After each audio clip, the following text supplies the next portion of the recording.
We want to inspire all of you. All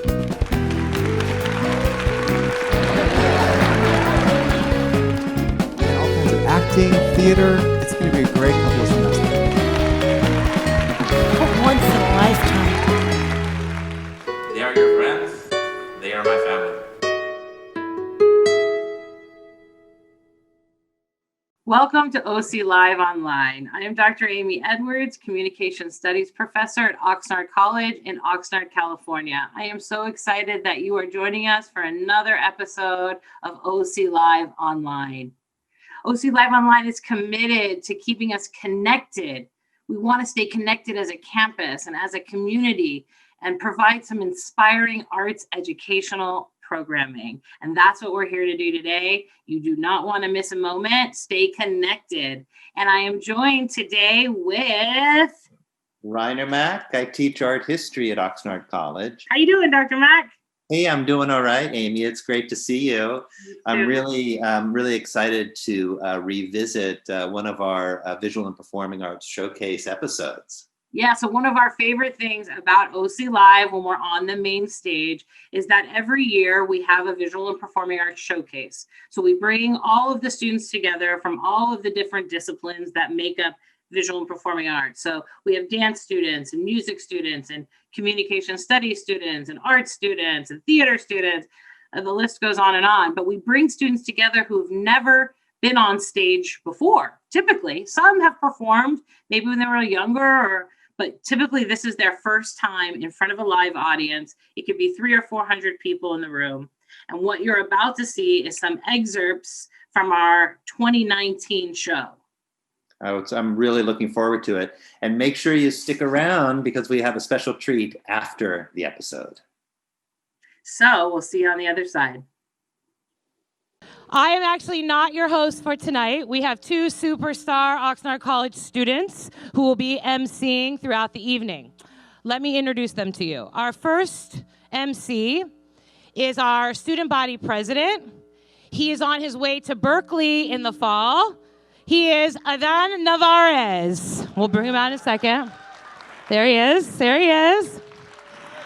Our second superstar MC is on her way to Berkeley or Santa Cruz. She hasn't decided yet, but I think if this guy has anything to do with it, it will be Berkeley. And she's also one of our student body senators. Let's bring out Bailey Fan. Okay, guys, I hope we have power for the whole show. I turn it over to them. Adan and Bailey. Good evening, everybody, and welcome to tonight's OC Live VPA Showcase. My name is Adan Nevarez, and I'm accompanied by my lovely co-MC, Bailey Fan.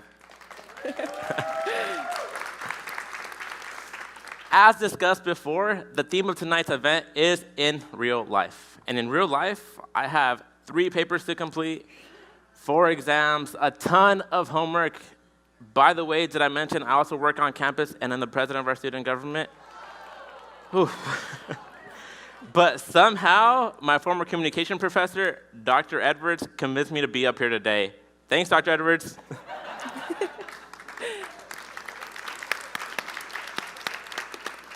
So Bailey, what's going on in your life? So in my real life, while I would love to be out on the ocean right now, although I should be studying, I got this amazing opportunity to be here on stage with these talented performers tonight. And we'll begin our first act with the piano performance, followed by our very own mariachi ensemble and our amazing folklorico group. And we'll end it with an art interview. But first, let's welcome Robert Haddock on the piano!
But the show's just getting started. Bailey, how do you think we should start this next act? Well, I think we should start with an oral interpretation. Would you do the honors?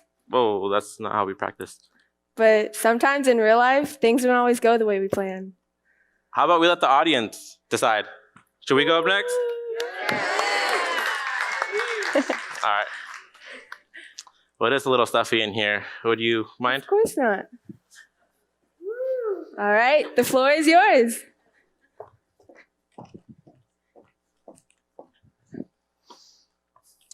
In real life, we have roughly 400 undocumented students currently attending Oxnard College, a campus of 6,980 students. They are sitting beside you in your classrooms, helping you navigate around the appropriate resources on campus, and always open to giving a helping hand.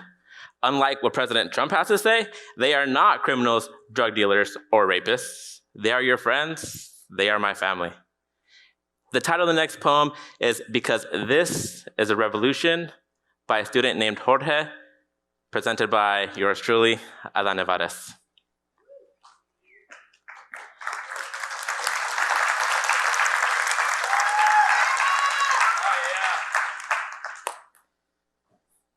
I didn't have to run across the border to know that as much as I love her, America does not love me back. And as much as I want to succeed, she just won't let me. My mother brought me here when she was 27. My sister was 3 and I was 8. She figured an American education for her children would fit well with her job cleaning offices after hours and my father's machismo. She is now 43. It's been 16 years learning English through Goosebump books in 3rd grade back in Texas. I sat with other classmates whose skin was darker, but accents were just as thick. You could smell the residue of the rancho still on their worn shoes, and the excitement of being somewhere where wearing Nikes wasn't a big deal. Pokemon trading cards at McDonald's taught me lessons on capitalism and globalization. Yet a shattered immigration system holds me back. As I try to piece my identity together, I struggle to find the pieces. Jagged and rough, I can't glue something together when parts are in Mexico and I can't find the piece reading American, being held by those who don't care to acknowledge their privilege. I learned that my accent would soon be gone, replaced by Chicago, and that being undocumented means you cannot attend college no matter how hard you work. It means if you graduate, a bachelor's degree is a piece of paper, skills blown to the wind. Mom, this is for you. I'm sorry. I didn't know who else to blame. It's not your fault I feel ashamed that I cannot attain a license in which to drive you to the grocery store. My mother moved to the U.S. because she figured an American diploma would fit well with her job, dry cleaning, and a sense of loneliness. Yet illegals or alien are names pressed upon us. Last time I checked, illegal is not a noun describing a person. And last time I checked, my tax dollars are just as valuable as yours. Spanglish is my culture. Chilaquiles and apple pie is my meal. Go back. What do you mean go back? My ancestors worked hard at building this country, and NAFTA is not just a document, it is a reality. When 65,000 dreams are denied a year, there is something wrong. One of my journal entries begins with, I cried last night, and I try to be strong for my family, but I can't. Breakdowns break me down. My friend, who's been here since he's 1, deserves his dream. Mi amiga que quiere estudiar se lo merece. I know you feel like giving up, but I will not let you. Our feeling of wanting to travel becomes a push, pumping our fists because we live in America, because this is a revolution. When 65,000 dreams are denied a year, there is something wrong. Because being undocumented feels like you're young forever. And there is no list for me to sign my name at the bottom so that I can grow up. I speak English just as well as you do. And I understand you're afraid of change, but I am not leaving. Thank you. My name is Margie Galino, and I have the pleasure and the privilege to be interviewing the beautiful and the talented Jullianne De La Cruz. Hi.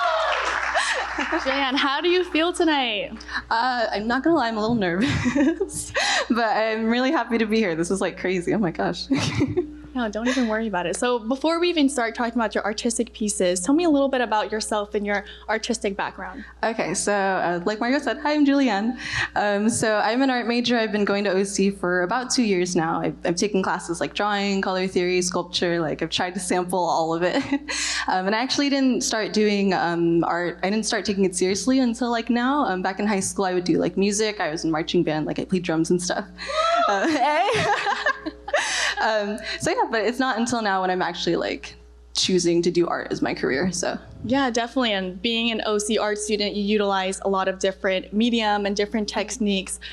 So in your first piece, you actually, passion projects, correct? Yeah. Okay, yeah. You utilize charcoal on paper. So tell us a little bit about that first piece of yours. Okay, so passion projects, which you can see up there, it's actually like a triptych, so like a 3-part series. I guess I'll talk a little bit about the one in the center. As you can see, there are 3 characters, and they're kind of like the main characters. Like one's the superhero, one's the sidekick, and one is the damsel in distress. And I really wanted the way that they're as you can see, the interlocking hands to kind of represent the relationships with each other. So like the one on the bottom and the left, like they're holding hands together really intimately. The other 2 are locked in like a pinky swear, so there's kind of suggestions of a commitment. And the other 2 are like, one is holding the wrist of the other, so it's kind of like those suggestions of like, oh, maybe there's an abusive relationship or something. So, but I really love that idea of just underlying meanings, like things that you have to really dig into to figure out. So I remember one of our conversations before this, you had mentioned one of your biggest hobbies was actually storytelling and writing stories. So how did you use storytelling within your art pieces? So for the next piece that you're about to see, the next one is called You'll Be the Beta Fish.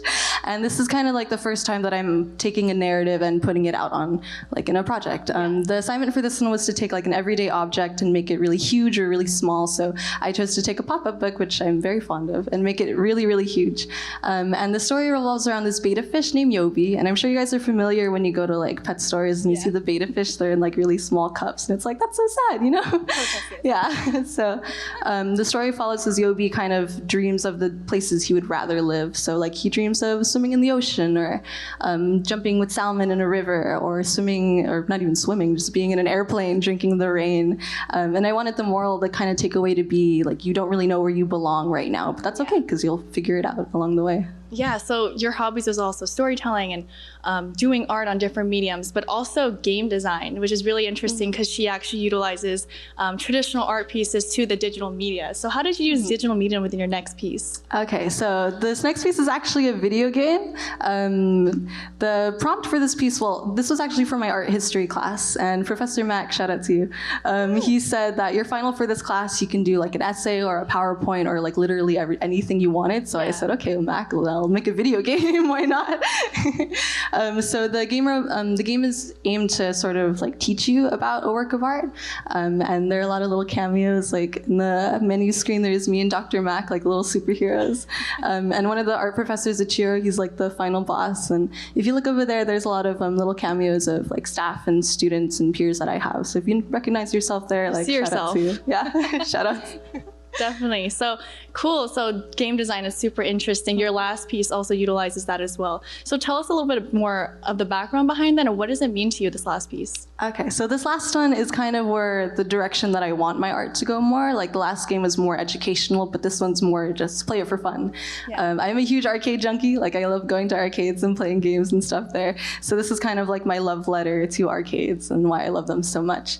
The game is actually out in the lobby if you want to check it out before you go. There's a high score system, and I really love to see like people play it and like fight for that high score. Like it's something so interesting with seeing people interact with your work. It's like, you know, I made this and people are like playing with it. So. Yeah, like seeing the board and your name on there if you get first place. Yeah, people get competitive and I'm like, damn. You know? Definitely. So as you guys could tell, Jullianne is such a talented and really well-rounded artist, as you guys could tell from all of her pieces showcased tonight. So where do you see yourself in future artistic endeavors? So I really want to go into game design. Like that's really my focus. Like as of right now, I play a lot of like indie games, which are kind of like games made by like independent studios, like as opposed to like AAA, really big like money-driven companies. So I really want to like make art and really just have a role in making games and designing games for like indie studios and keeping it humble, you know? No, definitely, especially coming from Oxnard College. Did you have any like shout outs or last words for the Oxnard College audience? So I just want to give a really huge shout out to the, I guess, just basically the arts department here at OC, like Miss Morla, Professor Mack, like Ichiro, like all of you guys have been amazing, like such great support. And I guess if you have a passion that that you want to pursue, just like pursue it with all that you have. And when you work on your projects, like give it your all and, you know, go from there. Yeah, and just to kind of go off of what Jullianne had said, I could totally agree that Oxnard College, not even in just the art program, it's just such a great, tight-knit community, and definitely everybody supports you. It's like a huge family being here. But with that being said, let's just give one more last round of applause for Jullianne De La Cruz. Thank you.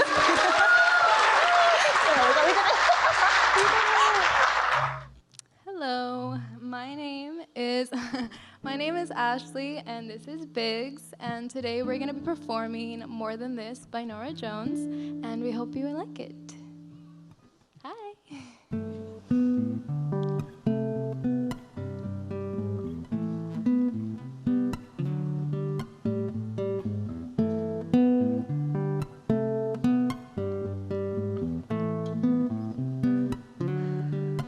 I can feel at the time there is no way of knowing. Falling leaves in the night, who can say where they're going? As free as the wind, and hopefully learning why the sea on the tide, it has no way of turning. More than this, you know there is nothing much more than this. You tell me one thing more than this. You know there is nothing.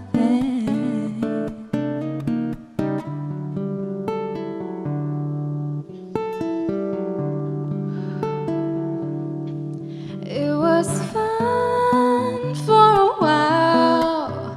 There was no way of knowing, like a dream in the night.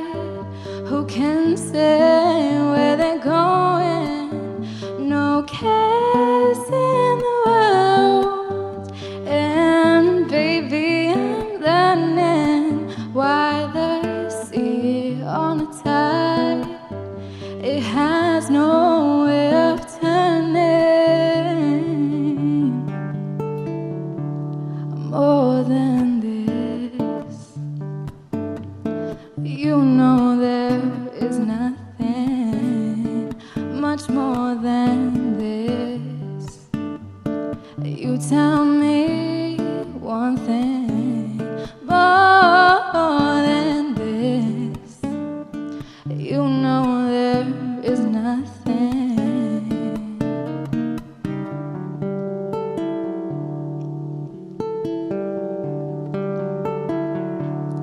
More than this. You know there is nothing much more than this. You tell me one thing more than this. There is nothing but I.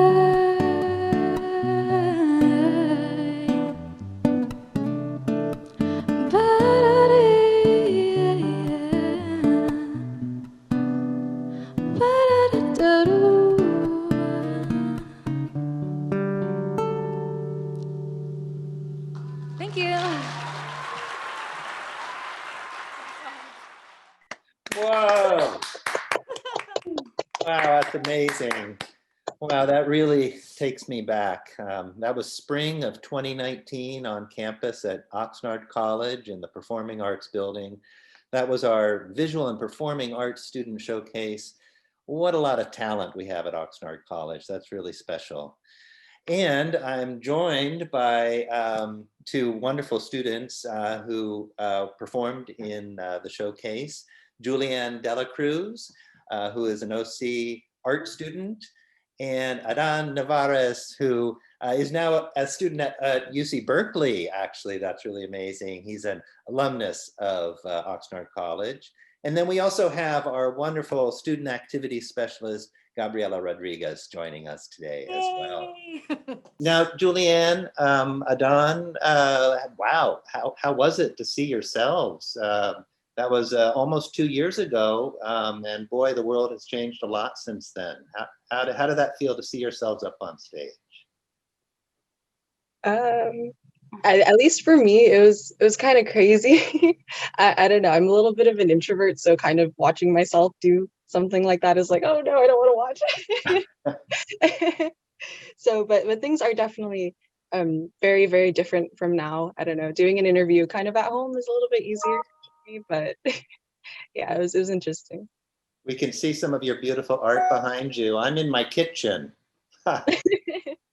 Yeah, I have some stuff up because I've just been making art for a while, and I just arranged it kind of nice. Wonderful. Jullianne, do you regularly do interviews about your art, or was that like brand new, or how do people talk to you about art? That in the interview 2 years ago, that was probably the first time that I did something so big and kind of crazy. But I did get to do some smaller kind of interviews at the start of quarantine, actually. And it was, I think, Dr. Mack, you were kind of like the catalyst for that, because you showed me that the scholarship that I managed to get. You were kind of the one that showed that to me. And then I went for it. I tried it to see what would happen.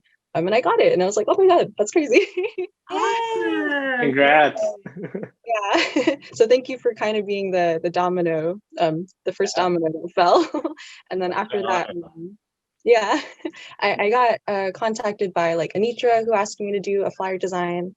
Like Professor Morla, her sister, who works as on the marketing team at OC, she asked me to do an interview. So there's actually a little article about some of the work that I did. And then I'm working on some other projects, and things have just kind of like a snowball just kept going and going. So I feel really fortunate that things are the way they are now. Well, we feel fortunate that we know you, and look at OC Live making people community famous. I love it. Hey, Adan, when you were on stage, you were just about to graduate from Oxnard College. Yeah, it was difficult looking back right now. I felt so cringy looking at my own video and hearing my own voice through the microphone.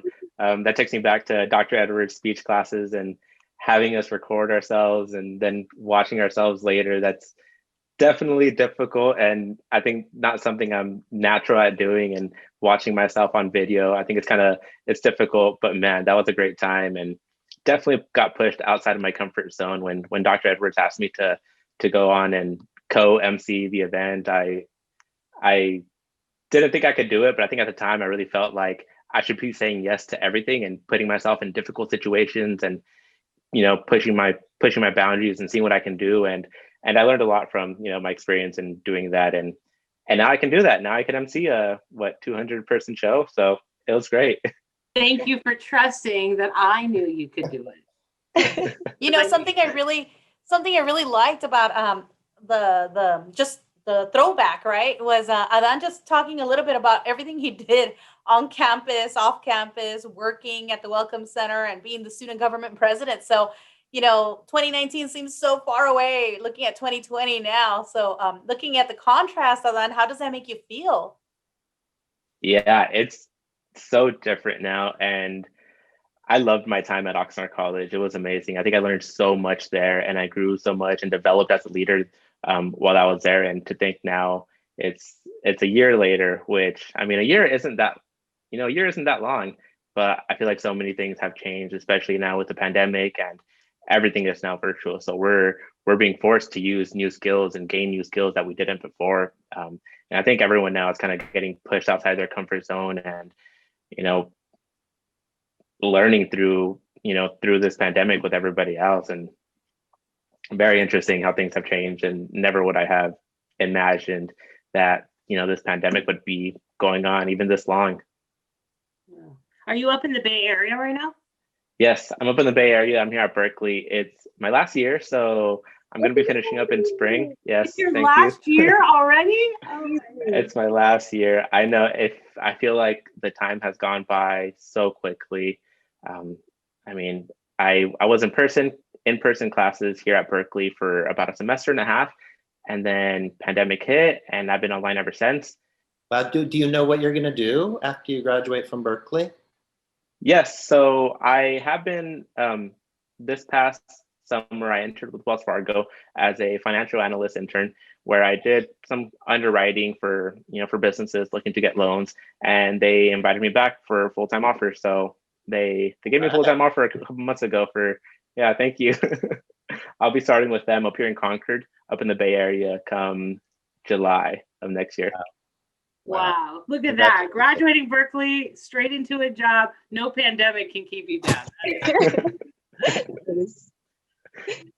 And Jullianne, you're taking art classes online. I can't even imagine that.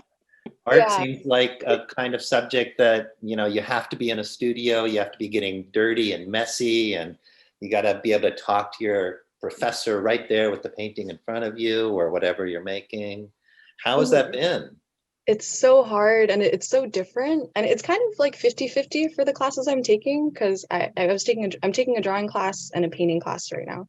And usually in person, you know, you would sit in the studio, the professor would walk around, everyone would just be working for like 2 to 3 hours, and that's how you spend the class. But now that the classes are on Zoom, it's kind of weird, because there's not as much like social interaction.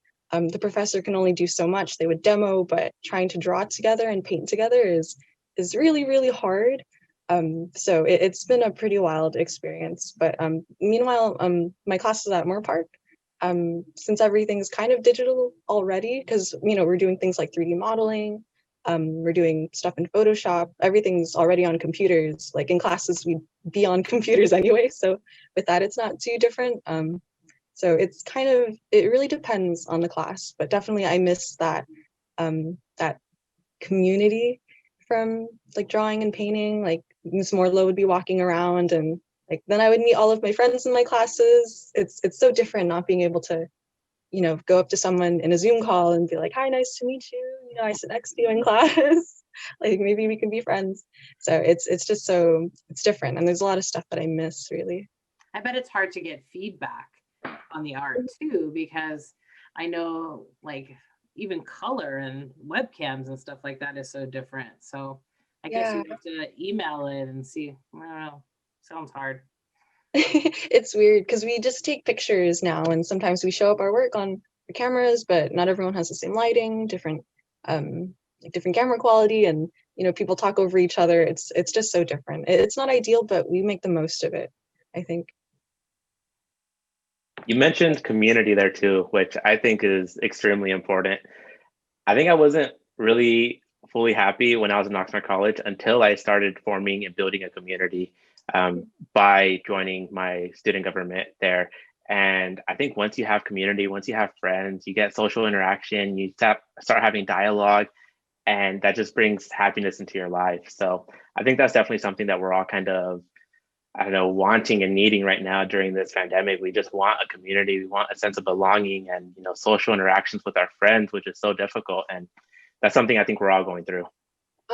Yeah. Well, one of my favorite parts when I was taking classes at OC, like when I started at OC was, well, out of high school, I was a little bit shy. I didn't have a lot of friends that came with me to Oxnard College. So it wasn't until like I started taking art classes and I started meeting people and trying to get out of my shell when I started making friends. And then I think probably some of the highlights of the school year would be during the gallery exhibits and like the student show, and all the students would gather, and you know, everyone would socialize and talk, and something about that I really miss a lot. And that's kind of something that I only really saw at Oxnard College.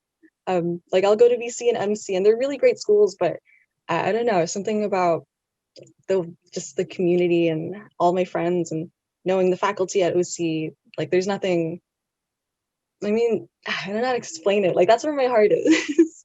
That's where my home school is. You know, Oxnard College, a lot of people call it the college with a heart, and that's sort of our motto here, right? Gabby, you hear that all the time, right? Oh, yes, that's right. And honestly, even being on campus, because I've been helping with the screening for those students who are coming in person, like dental hygiene, auto tech, and a few others that have to work with their hands, right? Culinary is also having some students come in and rotating. The buildings being empty is just not the same. So it's really about the people. It's about all of you. It's about all the students. And I always tell my students, you get a Gabby for life, right? So all those students who have already graduated and come back and then connect with the other generations. So it's interesting, but I will say that student government is still working on trying to do activities remotely. We always have competitions. We will share it. We will up with Grubhub, or we will do different, whatever we can in order to help. You know, like don't be surprised, students get something in the mail, you know, from Oxnard College student activities office. So keep your eyes open for any opportunities for social media competitions, or FYE has also been very intentional. A lot of different groups, EOPS, everybody's trying their best to still bring people together remotely and build community. And you know, I've seen some really amazing folks who can lead activities, and it feels like you're in person. So look forward to those opportunities. I feel like Oxnard College has done such an amazing job responding to the pandemic, and you know, probably that's true at a lot of other colleges as well. You know, that really stepped up and become really creative about finding ways to, you know, keep us together and to keep the community together. Adan, how is it at Berkeley compared to Oxnard College? Do you feel like you found a community, like you're you know, part of a group up there? Yeah, I definitely found a community. So early on, for my major, I think I'm pretty fortunate. I'm studying business administration up here at Berkeley, and so it's at Hall School of Business, and they're very intentional about, you know, our transfer students and how they're integrated into the school. And so very early on over the summer, when I first got here last year, I had a program with most of my transfer students, my fellow transfer students. So 70 of us all had these 2 classes together where every couple of weeks, they changed us from class to class. So we got to meet everybody in the program, at least for the transfer students. And, you know, you start meeting people that have a lot of things similar with you and are all kind of going through the same thing. And everyone's a little bit scared of, you know, coming into Berkeley and, you know, being the transfer students, and, you know, everyone's a little scared of that. So immediately we built a community, and, you know, I have a great group of friends now, which are amazing. And like I said before, community is very important. And I feel like that's what keeps me going, and that's what keeps me happy. And it would have been a lot harder if I wasn't able to build that community early on. Did you make some friends who, like fellow student friends, and you only know them online so far? It's going to be weird. I mean, of course. It'll be weird meeting them in person. Yeah, of course. This entire semester, all the new people that I'm meeting are only online. And again, I'm a business major, and at least up here in Berkeley, it's very group oriented, where we have group projects all the time. And so I'm always working with people that I don't really know. Most people are from California. I know a lot of people down from like Southern California, the LA area, and then a whole bunch of people up here from the Bay Area. So it will be nice we'll see if I see them. I'm finishing up this next spring, and it's gonna stay online. So hopefully I get a chance to meet them all. I wanted to hear a little bit about politics at Berkeley. Reiner, we were talking about something like that earlier? Yeah, I mean, Berkeley is such a famous place, you know, in our history, in American history, for you know, speaking truth to power. I mean, they have a really important place in our history. How has it been, you know, during this administration, Adan? Have you experienced that up there? Yes, very early on there were a lot of protests, right? Very early on, and I think that's what we see at Berkeley a lot, and they happen on campus all the time. and police are always, around during the protests. But the second it hit the pandemic, it really just died down. Especially, I imagined to see more around the Black Lives Matter movement, but most of the Berkeley students were gone. So, these protests that were going on were going on outside of Berkeley and in Oakland and in other areas. Adan, your oral interpretation in the episode that we just watched. Now I don't remember the name of the author. Do you remember who that was? Yes, it was a student named Jorge. I found it online. Okay. It didn't really give me much more information on who he was or where he lives or anything like that. I wasn't able to get in contact with him and thank him for for putting this out there. But it was a student named Jorge. Yeah. And yeah, that piece I think was really powerful, and it kind of takes you through the life of this this student, this boy that came to the United States at a very early age, and he's undocumented and kind of seems apart from society here in America, and constantly feels like policy and immigration policy is going against him, right? And he's explaining his own story and how he feels, and I think it's very fitting to how a lot of undocumented people feel in our country, right? You feel like constantly being attacked and constantly people always want you out, right? And in America, we have this history of a push-pull, right? When we bring in immigrants, we bring in people from Mexico when we need them, right? So when we need migrant workers, we bring them in here, and you see that through the Bracero program that was heavily in California, especially even Oxnard, where the Bracero program was going on with bringing in massive migrant workers. But then the second that period ends, we push them away and we send them back, and we do that through policy here in America, and in our states and our federal government. So now that the Trump administration has lost and we have a new administration coming in, I think we're all happy.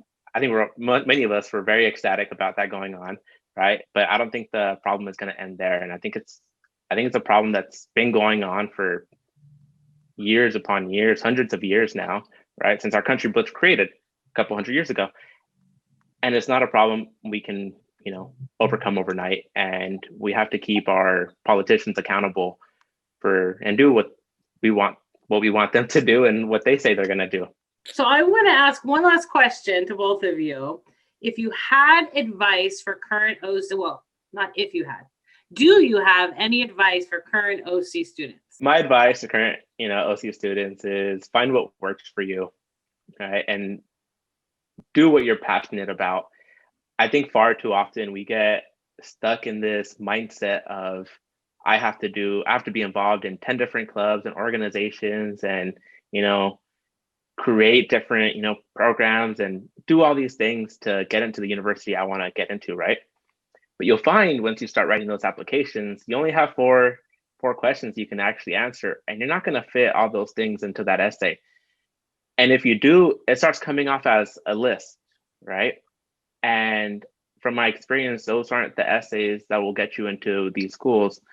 What does is, having one organization, two organizations you're deeply involved, passionate about, and you make meaningful change in those organizations. And I think that's what I found at ASG, the student government. And, I loved it. I was passionately involved, and I started trying to make change in whatever way I could. And I think that's what you got to do. You don't have to do everything. You don't have to be involved in, 10, 20 different clubs.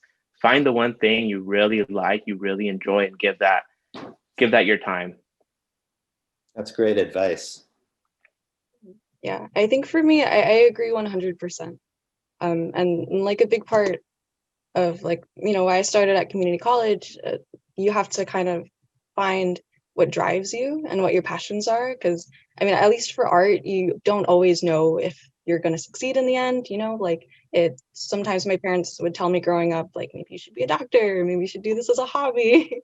But it's really, once you find that thing that you're really excited about and that you're happy to do, just push at it with all that you've got. And and everything that you have. And especially now in a situation, you're at home, classes are different. You might not be able to talk with people in classes and make friends, have those social interactions. Like in the face of that, it's still important to keep pushing. Like even though I'm not able to make new friends in my classes, that doesn't change my work ethic. Like I'll still approach my projects with everything that I have and try to make all the crazy stuff that I can, because it's just having that grit and that perseverance just to push and just to keep going forward. By the time the pandemic is over, you're going to be all that stronger and you're going to be so ready to just dive into the world, make those friends that you didn't get to, and you'll have all this on your shoulders that you're proud to carry. And if I may add really quick, I love what they both just shared, but something that I really, really see the most successful students take care of themselves. So especially right now during the pandemic, listen to your body, listen to your needs, and take care of yourself so you're your 100% in order to give what we can, right? And because I work with student government leaders and the clubs, and I see those students who go to they transfer to a 4-year university and come back, and please take care of yourself so that you're here for the long haul. It's a marathon, not a sprint. So sorry, folks, I just wanted to add that little piece of advice. I think Gabby brought up an amazing point. I think when I was at OC, my last year especially, I was saying yes to everything I was asked to do, right? And I was asked to do a lot of things as a president there. So I was just saying yes to everything. And, and it was a time of growth. And, I learned so much from that and my experiences. But I think I hit a time where there was something I really wanted to do and I couldn't because I had so many other commitments. And, I had to say no to that one thing. And, Dr. Edwards was there. I walked into her office and told her, I couldn't even come up with a speech for our commencement ceremony, that there was so much going on in my mind, so many other commitments that I had, and I couldn't do that. And, I felt disappointed in myself, and I felt like I was disappointing, others, and Dr. Edwards, which I really look up to her. And it's just at some point, I think through that, I learned it's okay to say no. And like Abby said, we got to take care of ourselves. And, so another piece of advice to the students, like it's okay to say no sometimes. And especially if you're asked to do something that you don't want to do, just go ahead and say no. And, again, focus your attention on the things that you really do want to do. Sometimes when you think you're failing, like you thought you were failing in that moment, actually that turned out to be a really great lesson for you and something that you kept with you still now later. Yes, something I've learned recently. There's no such thing as failure. It's validated learning. Yeah. Validated learning. Say that again. Say that again. Preach.